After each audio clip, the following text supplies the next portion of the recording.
Attendez, le communiqué du club concernant l'absence de Pedri est tombé, et pour le coup je trouve qu'on s'en sort plutôt pas mal. Officiel, les examens effectués ce matin ont confirmé que Pedri, joueur de l'équipe première, souffre d'une blessure aux ischio-jambiers de la jambe droite, contractée hier lors du match contre le Slavia Prague. Le délai de rétablissement est estimé à 1 mois. Honnêtement, en connaissant ses antécédents de blessures, etc., je m'attendais à pire. Et concernant les matchs qu'il va rater, du coup il n'y en aura que 6, et je trouve que personnellement c'est des matchs plutôt abordables. Real Oviedo, Copenhague, Elche, Albacete, Majorque et Gérone. Normalement, étant donné qu'on est le FC Barcelone, même sans Pedri pour affronter ces 6 équipes, le Barça se doit de faire le travail. Le seul match en vrai parmi les 6 qui me gêne un peu, c'est Copenhague, car on sait que du coup on n'aura ni Pedri ni De Jong. Car malheureusement pour nous, hier Frenkie De Jong a pris un carton jaune, donc il sera suspendu contre Copenhague. Au milieu de terrain, on aura seulement Olmo, Casado, Bernal et Fermin, sans oublier également Eric Garcia qui peut dépanner, mais je pense que ça va le faire. Hormis ça, pendant l'absence de Pedri, j'espère qu'on aura un grand Frenkie De Jong, car lors des derniers matchs et notamment hier, il a vraiment été bon, et j'espère que pendant l'absence de Pedri, le patron au milieu de terrain, ça sera lui. Maintenant, pour la personne qui l'accompagnera, on verra bien si ça sera Casado ou Marc Bernal, en espérant que les deux profiteront pleinement de ces minutes pour montrer à Flick qu'il peut compter sur eux. Bref, en tout cas, n'hésitez pas à me donner vos avis dans les commentaires, histoire de savoir ce que vous en pensez, et moi je lirai tout ça.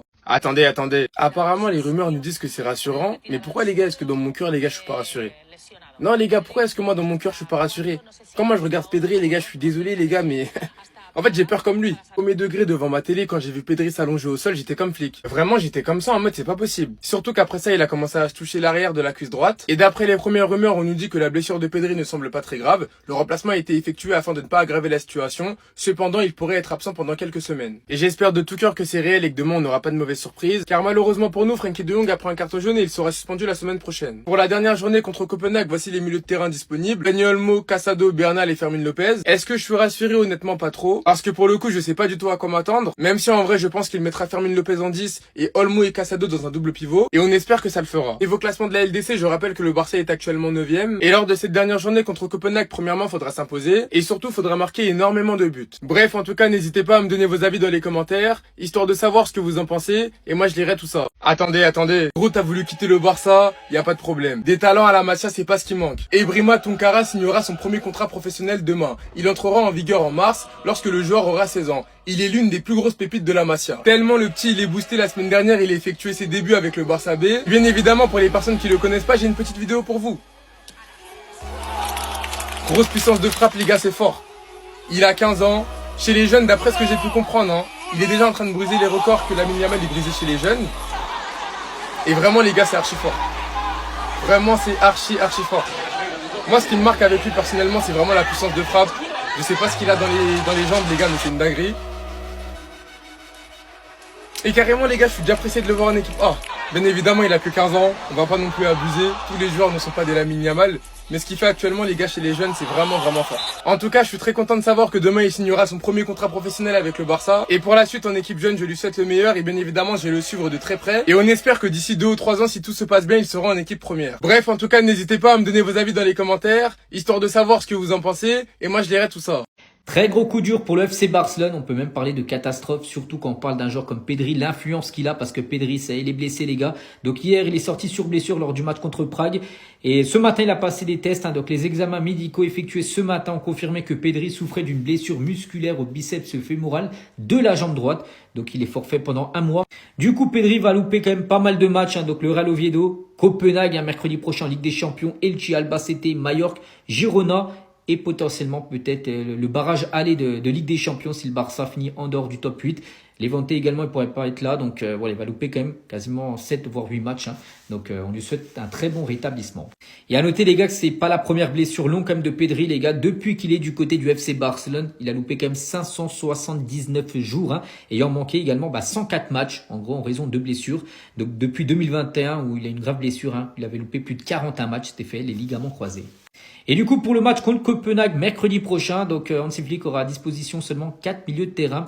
Dani Olmo, Casado, Marc Bernal et Fermin Lopez. Pas de Pedri ni de Frenkie De Jong qui est suspendu. Il a pris un jaune hier, s'il prenait un jaune, il était suspendu pour le prochain match de Champions League. Si même Fabrizio Romano nous lie à Alvarez, les gars, on peut y croire. Non les gars, on peut y croire, je m'en fous. Même si on est broke, on peut y croire. On nous l'a dit il y a quelques jours. Alvarez est la priorité du Barça si on est de retour au 1 pour 1. Deco et Laporta, je m'en fous. Vous faites tout pour être de retour au rang pour 1. Il y a le retour du Camp Nou, il y a des joueurs qui pourront être vendus, on aura des gros salaires qui vont bouger, comme celui de Fati, de Ter Stegen ou bien même de Lewandowski. Si tout ça c'est pas assez pour être au 1 pour 1, c'est qu'on doit être archi loin et qu'on nous ment depuis des années. Fabrizio Romano a dit « Julián Alvarez est l'un des attaquants les plus courtisés d'Europe. Non seulement le FC Barcelone, mais plusieurs autres clubs ont déjà manifesté leur intérêt. Même si l'Atlético souhaite le conserver, le joueur n'exclut aucune possibilité. » Mais normal, il est pas heureux.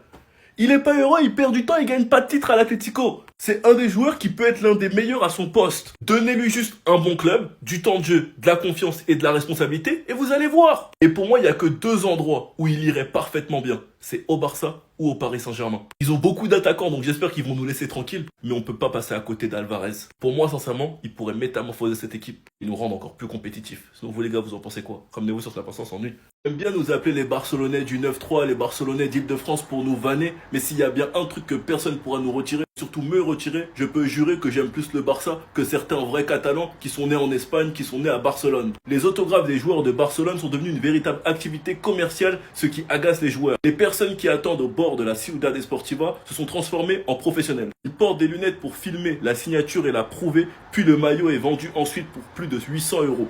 Les joueurs du Barça ne sont pas satisfaits de cette situation, nous aimons être proches des gens, mais tout cela a été gâché. Les Barcelonais s'arrêtent après l'entraînement et certains ont eu la brillante idée de faire signer leurs maillots pour pouvoir les vendre. Les Catalans et certains socios, il y en a certains, c'est des merdes. Comme les faux supporters catalans, les faux socios qui sont allés vendre leur place aux supporters de Francfort alors qu'ils savent très bien qu'ils sont réputés pour envahir des stades. À cause de ça, on a réussi à se faire siffler au Camp Nou, chez nous, l'une des plus grandes humiliations en Europe. Sachant qu'en plus, on s'est fait dégager et d'Europa League. Après, bien sûr que les Catalans qui sont nés en Espagne à Barcelone peuvent mieux vivre le Barça que nous. Mais je peux jurer que j'aime plus le Barça que certains Catalans. Parce que rien ne m'obligeait d'être barcelonais. Et je suis tombé amoureux de ce club grâce à mon père, qui aimait beaucoup le Barça à l'époque d'Eto. Voilà pourquoi Eto est l'un de mes joueurs préférés, je vous l'ai déjà dit.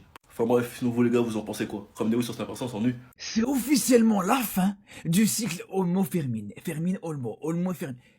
Pour ceux qui savent pas c'est quoi le cycle Olmo-Fermin, les gars, c'est que les deux ne sont jamais bons en même temps. Et c'est réel, les gars. Depuis qu'ils sont arrivés tous les deux au Barça, à chaque fois que t'en as un, il est bon, l'autre il est mauvais. Quand t'en as un, il est mauvais, l'autre il est bon. À chaque fois, ça s'enchaîne comme ça. Et là, c'est la première fois que les deux font un grand match. C'est la première fois que les deux sont très très bons. Olmo, plutôt Fermin d'abord qui commence titulaire, il met un doublé, match exceptionnel, c'est lui qui te sauve sur cette deuxième mi-temps. Et derrière, Olmo qui rentre et qui te met un banger. Et là, vraiment, ça arrive au meilleur moment. Parce que je pense que ça, d'ailleurs, c'est l'un des seuls points positifs de ce match. Un des rares points positifs de ce match. Parce que pour le reste, c'était très compliqué. La blessure de Pedri, défensivement de Jong, c'était très compliqué. Donc le fait que Olmo et Fermin répondent présents en même temps pour une fois dans un même match, ça fait plaisir les gars. On va pas se mentir, ça fait énormément plaisir. Prenez-moi pour un fou les gars. Mais pour moi, Eric Garcia actuellement, il fait partie du top 5 des meilleurs défenseurs centraux d'Europe. Et je suis très sérieux. Fâchez-vous autant vous voulez, c'est une réalité les gars. Et quand je vous dis qu'il est top 5, je suis même pas sûr qu'il est 5e. Parce que ce qu'il fait les frères, il y a très peu de défenseurs centraux actuellement en Europe qui sont capables de le faire. Être aussi complet, être aussi bon aussi à l'aise dans le domaine aérien, aussi bon balle au pied. À chaque fois, on voit qu'il arrive à être très très efficace et très utile au Barça dans ses remontées de balles, dans ses passes vers l'avant. À chaque fois, il a une qualité de passe que certains même milieux de terrain n'ont pas forcément. Qualité de frappe aussi exceptionnelle. Il aurait même pu marquer aujourd'hui. C'est lui qui met la première frappe cadrée du match. Et surtout, ce qui est intéressant, c'est que il est ballotté à gauche, à droite. Des fois, il joue au milieu de terrain. Des fois, il joue latéral droit. Des fois, il joue latéral gauche. Des fois, il joue central droit, central gauche. À chaque fois, avec un défenseur central différent. Et malgré ça, il te fait des matchs quasiment irréprochables. Où à chaque fois, il est impérial dans les duels. Très propre dans les relances. Il fait même plus que ce qu'il doit faire dans les relances. Au-delà juste de relancer juste simplement, il va même te créer des situations, des vraies occasions. Et c'est pas la première fois, c'est pas la deuxième fois, c'est pas la troisième. À chaque match quasiment. Non, vraiment, faut vraiment respecter Eric Garcia, les gars. Vraiment, ce joueur, les gars, je pense que c'est vraiment, pour moi, c'est mon coup de cœur de cette saison.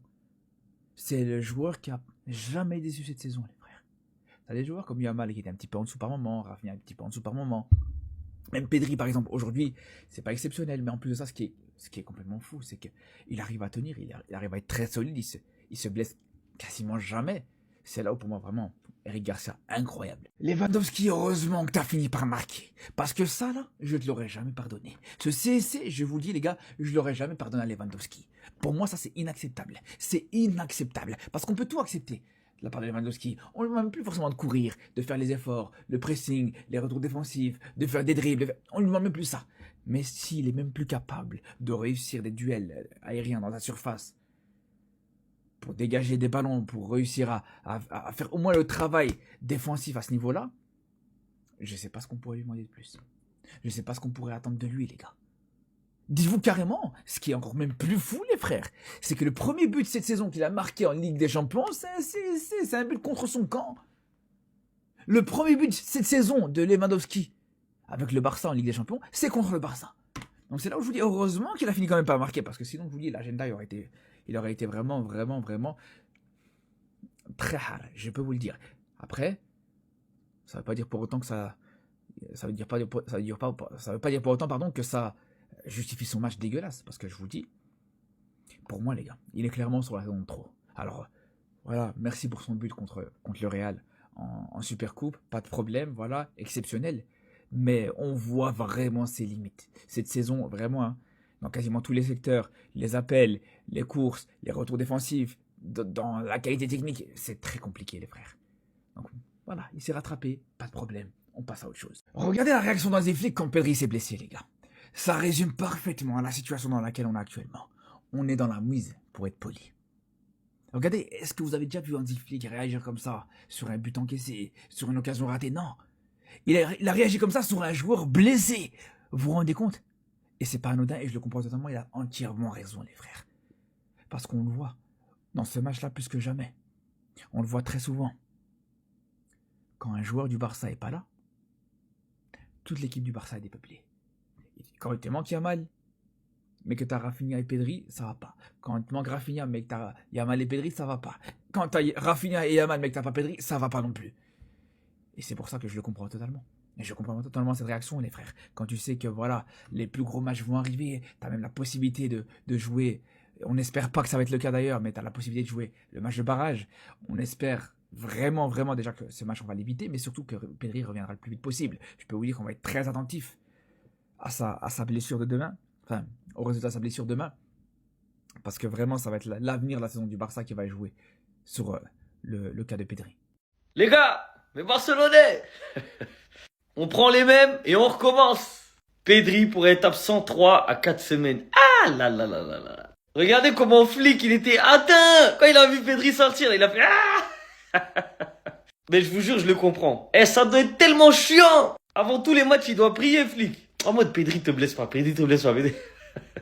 Au final, il se blesse encore et encore. Et il sait que là, il va devoir bricoler au milieu de terrain, mais qu'il va manquer quelque chose parce que Pedri, c'est le meilleur joueur du Barça. C'est pour ça qu'il est comme un ouf, là. D'ailleurs, je suis sûr, à 100%, même 1000%, quand il regarde sa défense, il doit faire la même chose. Et il doit regarder derrière en défense. Il doit faire ah. C'est un ouf, l'Allemand. Il devient fou sur le banc, là. Non, en vrai, les gars, vous pensez que pendant les 3-4 semaines, là où Pedri il sera blessé, les Barça, ils vont perdre des points ou pas? Est-ce que le Barça va réussir à tenir sans Pedri? Heureusement qu'il y a Firmine qui est en pleine forme et qu'il y a Dani Olmo qui est de retour aussi, ça va. Donc peut-être que les deux ils vont réussir à tenir le milieu de terrain avec De Jong. Mais vu que Firmine et Olmo ils sont aussi fragiles, attention. En tout cas, dernier match de Ligue des Champions, va falloir que le Barça gagne pour finir dans le top 8 et ça sera sans Pedri. La dernière journée de Ligue des Champions. Va falloir être là. Vous le savez tous, mercredi prochain, il y aura 18 matchs. Ce qui signera automatiquement la fin de phase de Ligue. Sachant que beaucoup d'équipes ne sont toujours pas assurées d'être qualifiées, certains vont tout faire pour se qualifier, et certains doivent essayer de conserver leur place. Le Barça va tenter de rejoindre le top 8 contre Copenhague qui va essayer de rejoindre le top 24. City va essayer d'intégrer le top 8 contre Galatasaray qui va essayer de conserver sa place. Le Real Madrid doit confirmer, le PSG doit maintenir sa place, et pourquoi pas faire mieux. Chelsea va essayer de conserver sa place dans le top 8. Contre un Napoli qui va essayer d'intégrer le top 24. L'Inter Milan contre le Dortmund encore une fois. L'Atlético Madrid qui va tenter le top 8 contre Bodo qui n'a plus rien à perdre qui vient de gagner City. Non là franchement, hein, je vous dis, on a vécu de très bons matchs cette saison. Encore une fois on s'est régalé en Ligue des Champions. Mais la dernière journée, mercredi prochain surtout, les gars, tous les hommes seront devant leur écran. Devant le multiplex en fait. Ça va envoyer des buts de partout. Il va y avoir des changements de scénario de partout. Il va y avoir des surprises. Des choses inattendues. Mais au final, c'est le football qu'on aime. Qu'est-ce qu'on ferait sans ce sport? En tout cas, une chose est sûre, le Bayern et Arsenal sont pour l'instant les seuls assurés d'être qualifiés dans le top 8.